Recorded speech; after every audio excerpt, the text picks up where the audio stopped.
Somewhere in Spain there is a shaft in the rock, 13 meters deep, and at the bottom of it are 28 people. They have been there for 430,000 years. They did not fall, somebody put them there.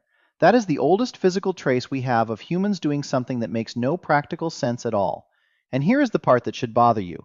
Groups of humans who never met, separated by oceans and by tens of thousands of years, keep arriving at the same handful of ideas. Not similar ideas, the same ones. 6 of them. Some are enormous, and some are so small you do them without noticing. One of them you have almost certainly done in the last week. And by the end of this, I am going to argue they are not 6 things at all. Start with the one you have definitely felt. You are alone in a room, nothing has changed, and something in the back of your neck tells you that you are being looked at. You turn around. Nobody there. The obvious explanation is that you imagined it, and that is true, but it is not interesting. The interesting question is why a brain would come equipped with a false alarm that specific. Because it is specific. There is a region of your brain, in the superior temporal sulcus, that does almost nothing except work out where other eyes are pointing. It fires for faces. It fires harder for faces looking directly at you. That is a lot of dedicated hardware for a social convenience. So consider what it is actually for. An ancient human hears something move in the grass. There are 2 ways to be wrong. You can decide it is nothing when it is a predator, that costs you everything, or you can decide it is a predator when it is the wind. That costs you a raised heartbeat and a few seconds of embarrassment. Those 2 errors are not remotely equal, and evolution does not care about being right. It cares about which mistake you can survive. Researchers call the result a hyperactive agency detection device, a system tuned to assume that things which move are somebody because the alternative got its owners eaten. And it is not confined to things that move. The same system is why you see a face in the front of a car, in a plug socket, in the pattern of damp on a ceiling. 2 dots and a line below them is enough. Your brain does not check whether a face is plausible before it produces one, because in the environment this was built for, missing a face was far more expensive than inventing one. There is a useful way to think about what that leaves you with. You are not walking around neutrally assessing whether anything is present. You are walking around with a system that has already decided something probably is, and which requires evidence to be talked out of it rather than into it. Keep that phrase, hyperactive agency detection.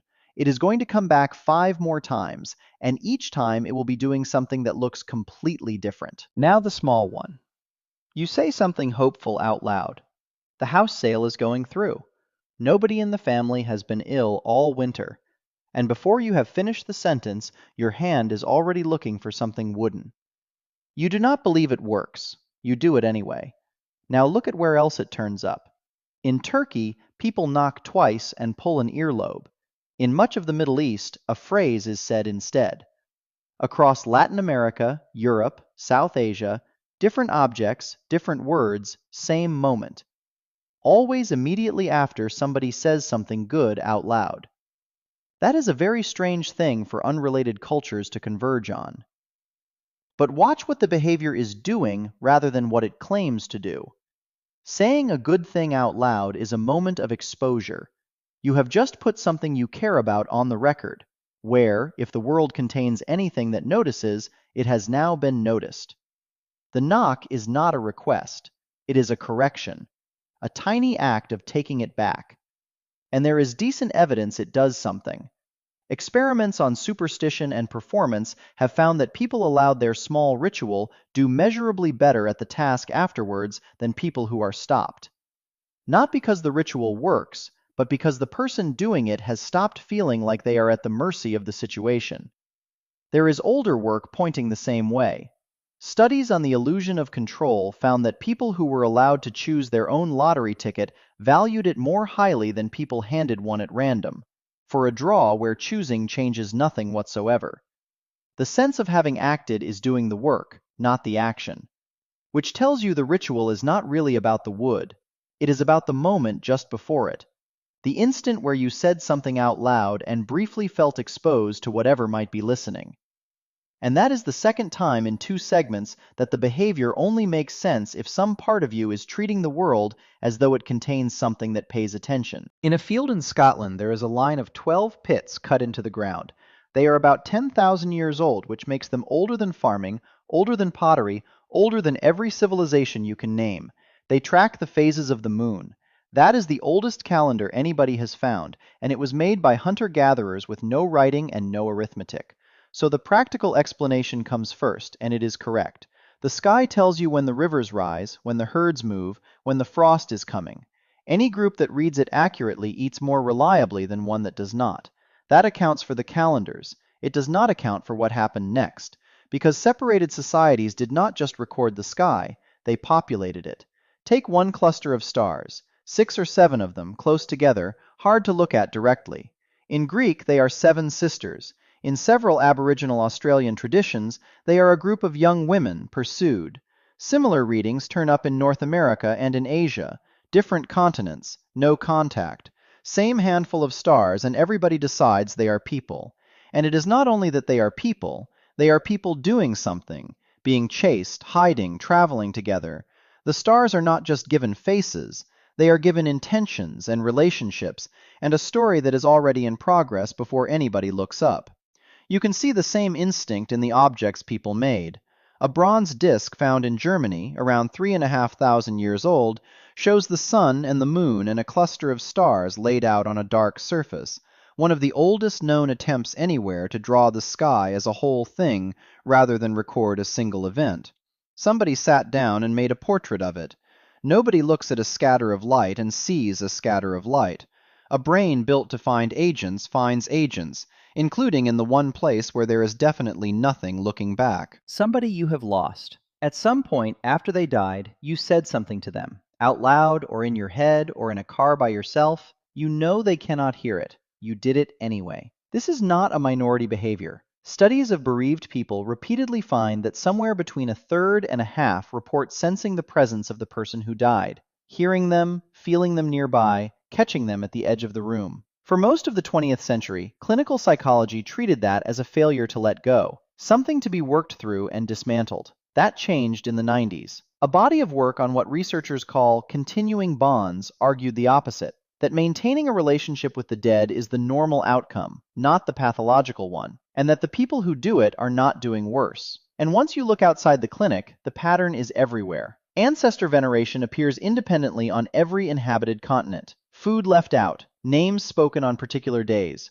conversations held with people who are not there. But here is the mechanism underneath it. Knowing another person means building a working model of them, what they would say, what would make them laugh, what they would think of this. You carry that model around and you run it constantly. Death removes the person. It does not remove the model. And the model is genuinely good, good enough that you can be surprised by it. People report imagining what somebody would have said and finding it sharper or funnier or more critical than what they wanted to hear, which is a strange thing for a simulation you are running yourself to do. That is what makes ancestor practices look less peculiar than they are usually made to sound. Setting out food, keeping a place at a table, speaking a name on a particular day of the year, these are not attempts to reach the afterlife. They are maintenance. They keep a model running that the brain was going to keep running regardless. You are not talking to nobody. You are talking to a very good simulation that your brain built over years and has no procedure for deleting. Which brings us to the thing underneath that, and it is not what most people think it is. Grief is usually described as sadness, very intense sadness for a very long time. That description is wrong in a way that matters. Sadness is a response to something that has happened. Grief is a response to something that keeps not happening. Your brain holds a map of where the people you are attached to are, not consciously, the same way it holds a map of where your own hand is. It updates constantly, and it expects them to be findable. When somebody dies, that map does not update. It keeps predicting them into the room, onto the phone, into the empty chair, and every time the prediction fails, you find out again. That is why grief comes in waves rather than fading smoothly, and why it ambushes people in supermarkets. It is not one loss. It is the same loss redelivered every time the map is consulted. So is this specifically human? No. Elephants return to the bones of dead herd members and handle them. Orca mothers have carried dead calves for days. Primates have been observed keeping infants that died and refusing to put them down, which means this predates us. It is older than our species, older than language, older than any belief anybody could have had about it. And notice what that rules out. If grief were a belief or a cultural practice or something learned, then a species without any of those things could not have it. They do, which means the order runs the other way round from how it is usually told. The feeling did not come from the belief. The belief came from having a feeling that needed accounting for. A person who is unmistakably gone and unmistakably still being predicted by your own head. Every explanation any culture has ever produced for what happens after death is downstream of that. Grief is the bill for attachment. Nothing that can love somebody gets to skip it. Now back to the shaft in Spain. Cima de los Huesos, the pit of bones. 13 meters down at the bottom of a vertical drop inside a cave system in northern Spain. 28 individuals, roughly 430,000 years old. There is no natural process anybody has proposed that puts 28 bodies down a shaft and almost nothing else. No signs they were dragged there by animals. They appear to have been placed. Move forward a few 100,000 years and it stops being ambiguous. At sites in what is now Israel, roughly 100,000 years ago, people were buried deliberately, positioned, and in some cases with objects placed alongside them.